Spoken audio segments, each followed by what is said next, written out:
Hey guys, how's it going? Welcome back to yet another election prediction video. This will be my final forecast for the 2025 New Jersey gubernatorial race between Mikie Sherrill and Jack Ciattarelli. So it's been a long ride. I've made, I think, two other updates throughout this entire cycle on this race. And throughout, I've had Jack Ciattarelli narrowly leading Mikie Sherrill, despite all of the entire era where we had polls coming out having Mikie Sherrill ahead by double digits. Despite that, I maintained that this would be a close race, and now the polling data is actually starting to support that as the election draws near. So as I'm recording this, it is November 3rd, Monday, the day before Election Day, and we did have about a week or so, a week and a half of early vote, both in-person early vote and mail-in ballots. And on Vote Hub, we're actually able to track that live each day.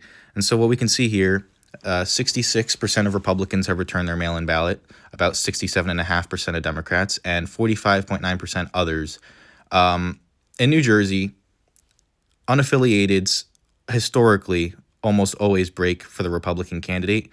That's not exclusive to New Jersey, but it's very exemplified in New Jersey.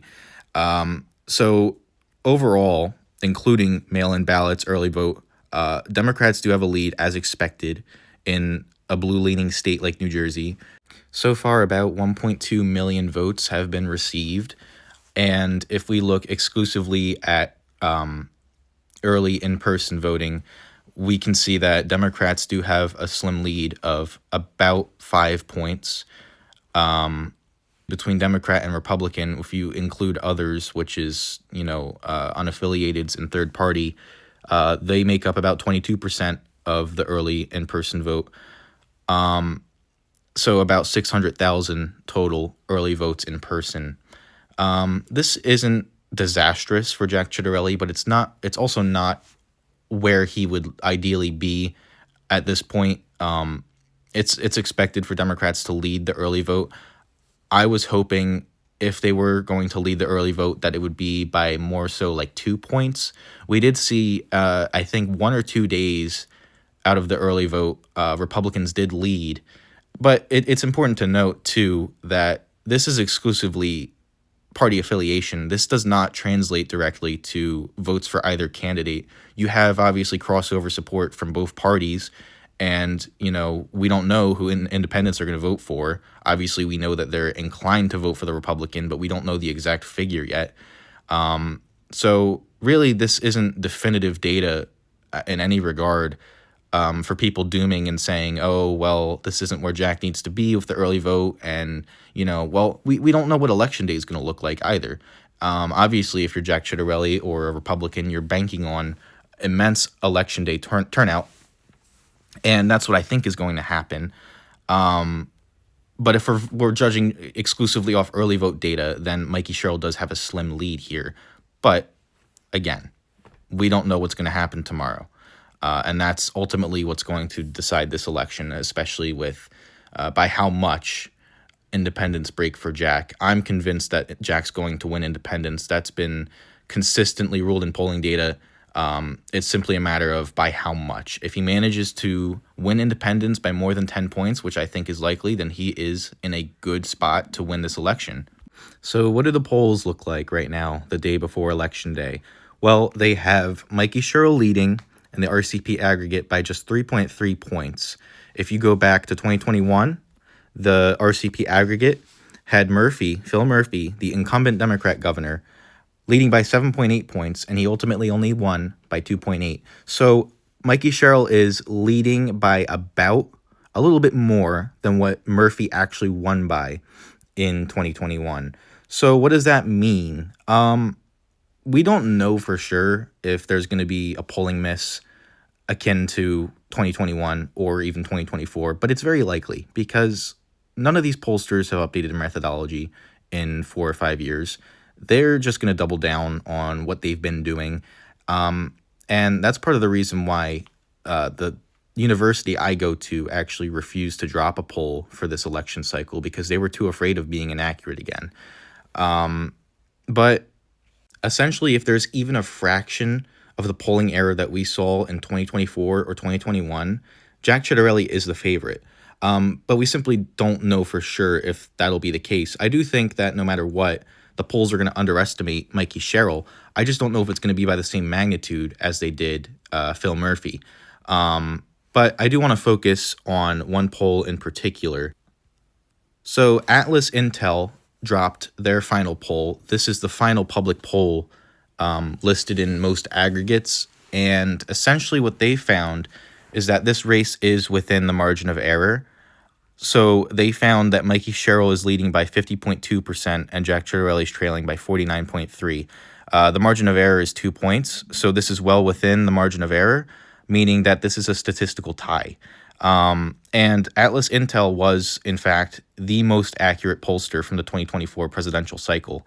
So if that translates over to gubernatorial races, then this is very good news for Jack. And Atlas Intel is mostly known for their polls throughout Latin America. They are well-respected, well-renowned. So we also have data here regarding approval ratings. So President Donald Trump, his approval rating sits at 47% approve, according to Atlas Intel in the state of New Jersey, compared to Governor Phil Murphy, who is underwater also, but even more so at only 43% approval. And Lieutenant Governor Tahisha Way, many people don't even know who she is because that's how politically attuned New Jerseyans are. But 30% don't even know what they think about her. And the Attorney General, nobody knows who he is either. But, you can also see here Donald Trump's rated 45% good or excellent performance. Compared to Phil Murphy's 24%, that's abysmal. I mean, that should be a glaring red flag for the Democrats in the state of New Jersey. So like I did in my other videos, I'm also going to touch upon the past results of elections in New Jersey, the past 2 cycles. So the last governor's race we had in 2021 was between incumbent Democrat Phil Murphy and Jack Ciattarelli. So Jack lost by only 3 points, give or take, in a race that was largely expected to be non-competitive, and yet it turned out to be a nail-biter. This time around, the Democrat, Mikie Sherrill, she doesn't have that incumbency advantage. So she's already at a disadvantage in one factor, but you also have to consider that there's only a 3-point deficit here that needs to be made up. And considering that this state has shifted 10 points to the right on the presidential level and a little bit more than 10 points to the right on the gubernatorial level over the span of 4 years, that's not a good sign for Democrats.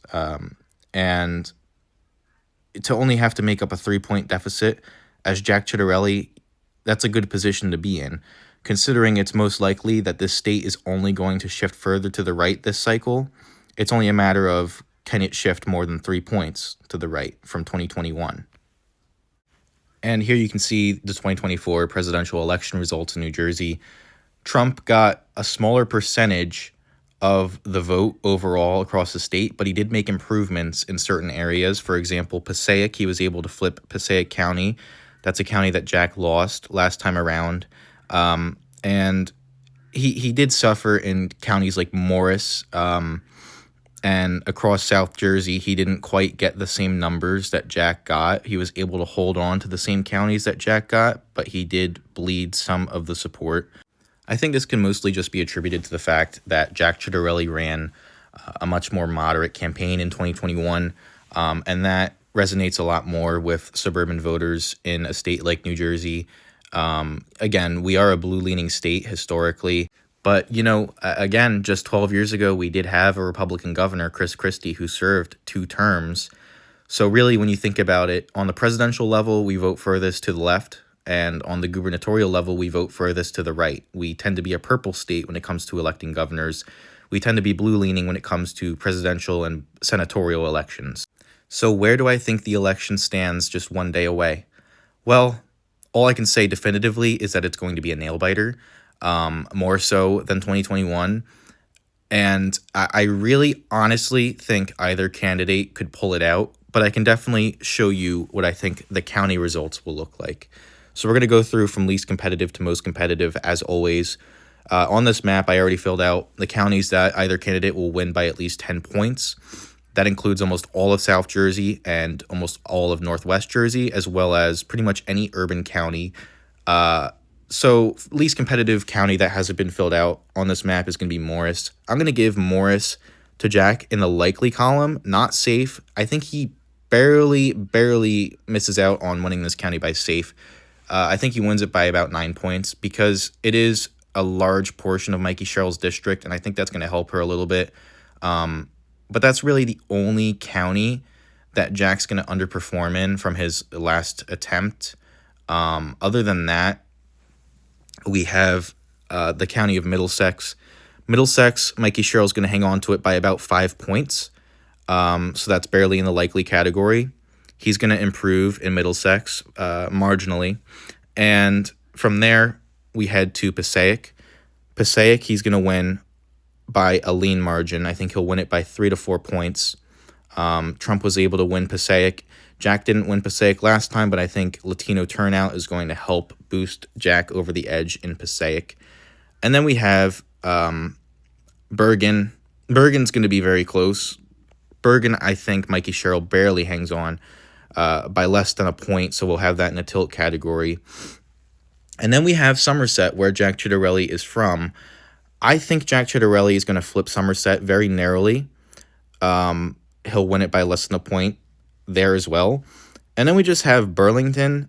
Burlington has been a blue firewall. Kamala Harris won Burlington by 17 points.